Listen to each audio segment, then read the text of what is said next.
To all our wonderful viewers at Cheating Tales Lab, we'd love to know, from which corner of the world are you watching us today? Tell us in the comments below. Now, let's jump straight into today's story. Jake Herring had ended the lives of 17 men throughout his military service. Every one of those deaths had been authorized, necessary, and locked away in classified files buried deep within Pentagon databases. He carried those kills like invisible scars, unseen by others, but permanently etched into his conscience. At 34, Jake had already given 12 years of his life to the Army's Special Forces, mastering urban combat and high-value target extractions. His final deployment had taken him into the shadows of Kandahar, where he dismantled insurgent networks with surgical precision. The call came on a Tuesday. Static crackled through the satellite line in the operations tent. The voice on the other end belonged to Chief Harry McCullough, a voice Jake hadn't heard since childhood, from the days of Little League games and 4th of July barbecues in Riverside, Oregon. But this time, it was broken, rough, raw. "Jake, son, I'm sorry. There's been an incident." Jake's blood went cold. In his world, incident was a word that meant casualties. "Your sister Kelly and her husband Cliff, their restaurant was attacked last night. A gang hit the place, Jake. They're both gone. I'm so sorry." The words hit him like hollow point rounds. Kelly, his kid sister, 6 years younger, who used to swipe his baseball cards and force him to play Tea Party. Kelly, who had called him just 3 weeks ago, brimming with excitement about the new seasonal menu at her restaurant, Riverside Table. And Cliff, the high school history teacher who'd won Kelly's heart with awful dad jokes and a sincere love for their small town. "What gang?" Jake's voice came out steady, clinical. His combat training had already taken control, locking his grief away in a compartment. McCullough hesitated. "The Henson crew. Chad Henson runs it. 20 members, all violent offenders. They've been running protection rackets downtown. Cliff refused to pay, so they made an example." "Where are you holding them?" Jake asked flatly. Another pause. "Jake, we don't have enough evidence. Witnesses are terrified. Chad's got the whole town under his thumb. We know it was them, but I'm coming home." Jake found Captain Stephen Erickson in the command center, hunched over intelligence reports.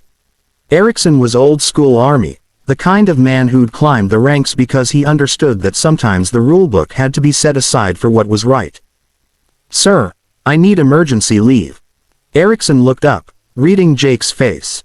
In all their years and 3 tours together, he'd never seen that expression before. After hearing Jake out, Erickson sat silent for a long time. Then he reached into his desk and pulled out the forms. 60 hours. Compassionate leave. That's all I can give without raising suspicion at command. He met Jake's eyes. "It's enough." And Jake, his voice dropped low. "I didn't say this, but do what you have to do."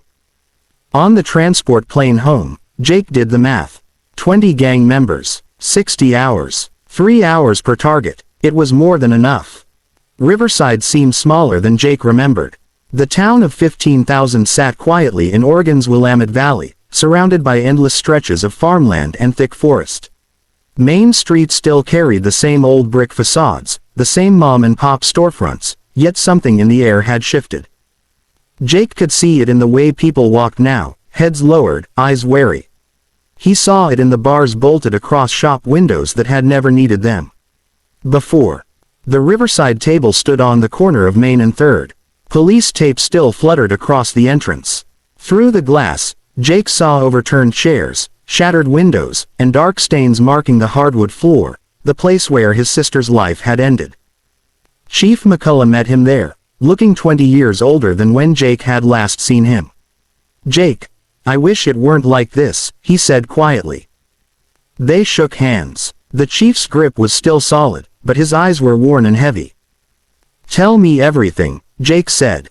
They sat inside McCullough's cruiser while the chief laid it all out. Chad Henson, 32 years old, had come back to Riverside 5 years earlier, straight out of prison after serving time for aggravated assault. He'd pulled together a crew of enforcers, dealers, and street thugs, mostly young men with records, hungry for money and belonging. The Henson crew ran protection rackets, pushed drugs, and had their hands in underground gambling. Cliff was stubborn, McCullough explained. Chad demanded $500 a week. Cliff told him to go to hell.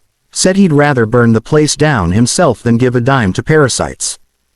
Jake nodded faintly. That sounds like Cliff. 3 nights ago, McCullough went on, 8 of them came in during dinner service. Witnesses say Chad Henson was there himself. They started smashing everything, threatening customers. When Cliff stepped in, one of Chad's lieutenants, guy named Robbie P., pulled a gun. Kelly tried to call 911, McCullough's voice broke. They shot them both, execution style, then walked out like nothing happened. Jake stared silently through the restaurant window at the stains on the floor. Names, he said at last. I need all 20 names. Jake, I can't. Harry. Jake turned to face him, his voice calm but iron hard. You've known me since I was 8 years old. You know what I am, what I do. Those files are classified, sure, but you can read between the lines. Give me the names, or I'll find them another way. McCullough sat there, torn, for a long half-minute. Then he reached into his jacket and pulled out a folded paper. This here's a gang intelligence report, he said quietly. If I were to accidentally leave it on my dashboard, and someone happened to photograph it before I noticed. Jake didn't say a word. He snapped photos of all 6 pages. The report was thorough. Names, addresses, known associates, criminal records, even mugshots. Chad Henson's file was the thickest. Multiple assault charges, suspected in 2 murders that never stuck, and clear links to a larger criminal network out of Portland. His current address, a fortified farmhouse compound on the edge of town, surrounded by fencing and security cameras. There's something else, McCullough said, lowering his voice. That attack, it was too organized. Too bold. Chad's crew usually keeps to the shadows. This was a message. But I can't figure out why they'd risk that much heat for one protection payment. You think someone ordered it? Jake asked. I think there's more to this story, McCullough said grimly. That afternoon, Jake went to Kelly's house, the small craftsman home she and Cliff had bought 3 years back. McCullough had given him the key. Inside, everything felt frozen in time. Kelly's reading glasses sat on the coffee table. Cliff's grading papers were still scattered across his desk. Wedding photos lined the mantel. In the office, Jake found a locked metal box in the drawer. Inside lay a flash drive and a handwritten note. If anything happens to us, this matters. See. Jake plugged the flash drive into Cliff's laptop. It contained folders of documents, photographs, and audio recordings. As he reviewed them, the truth unfolded piece by piece. Cliff hadn't just refused to pay protection money. He'd been quietly investigating the Henson crew for months, collecting evidence of their operations. But the recordings exposed something far deeper. Chad Henson had a superior, someone he called Mr. Everett. In several audio clips, Jake heard Chad on the phone discussing shipments, territories, and payments being funneled upward.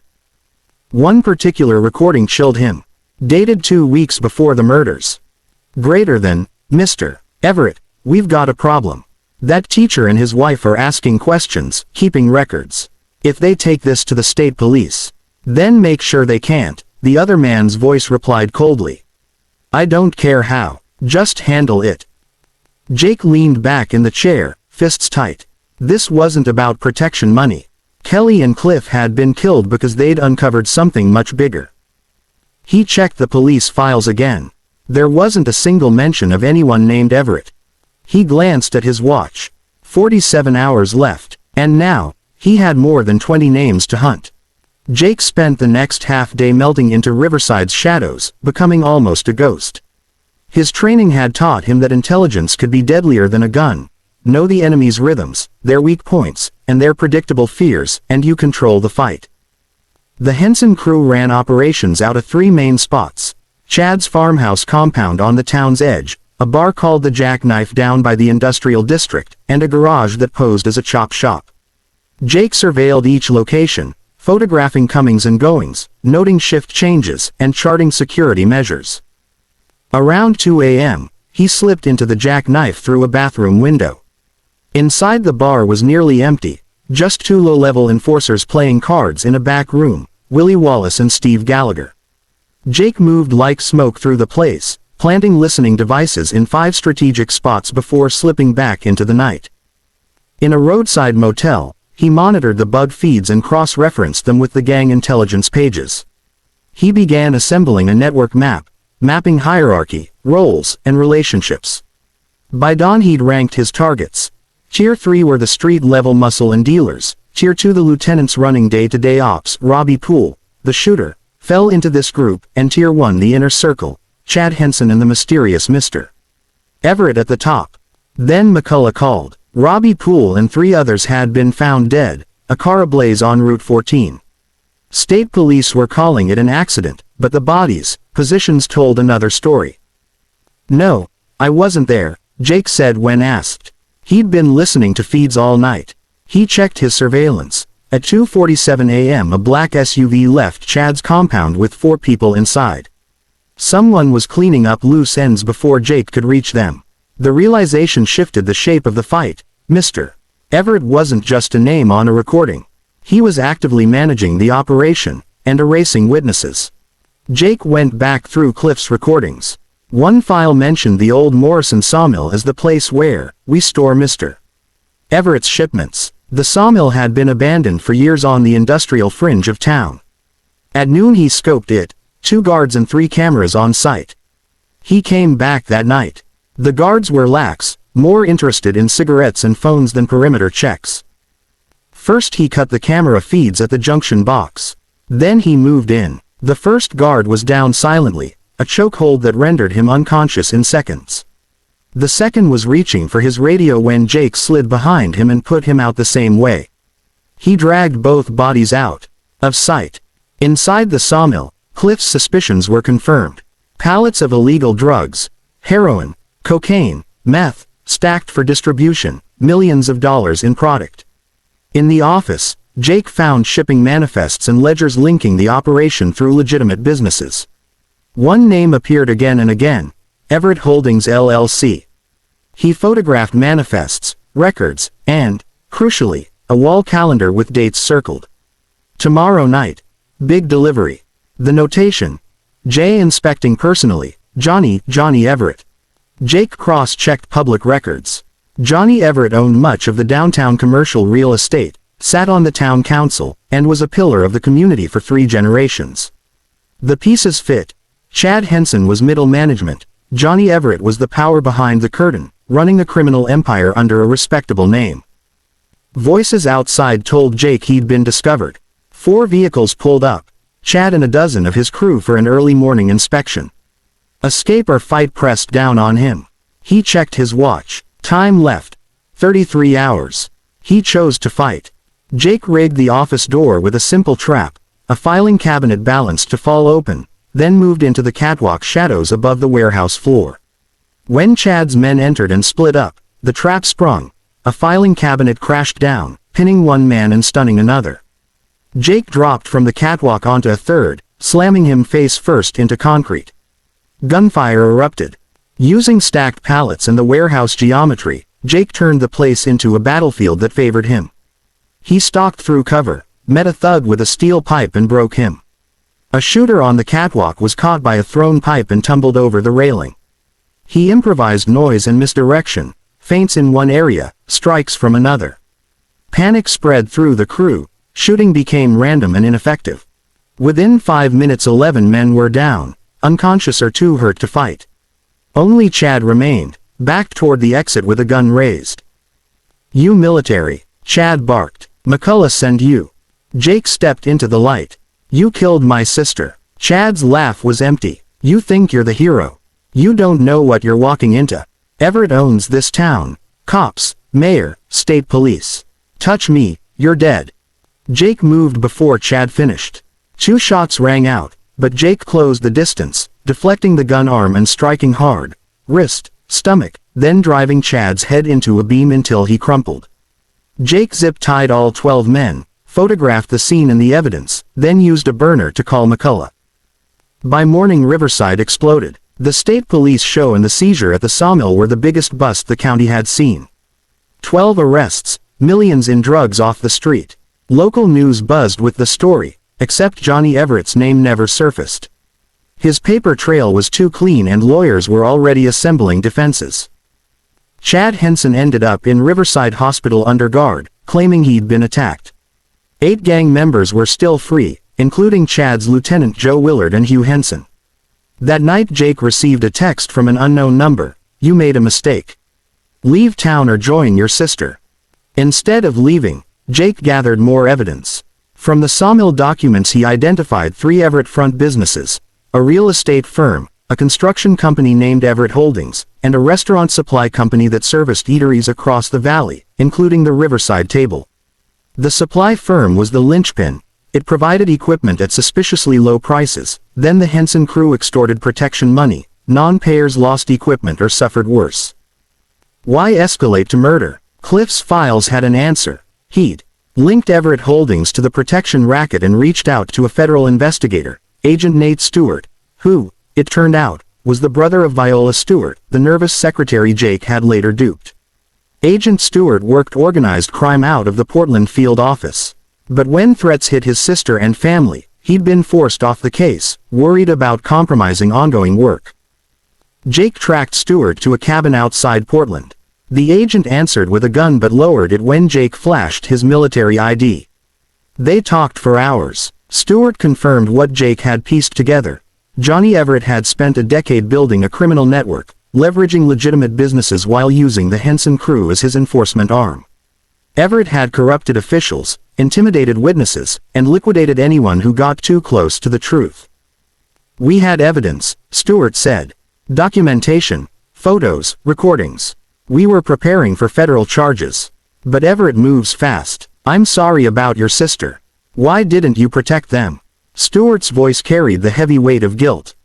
Jake listened coldly. "I didn't know Everett would act that quickly." Stewart slid a folder across the table. "Last known locations for the remaining crew. Make sure they survive to testify," he said quietly. Jake took the folder. "Some," Stewart warned, "should live to testify. Others," he left to Jake's judgment.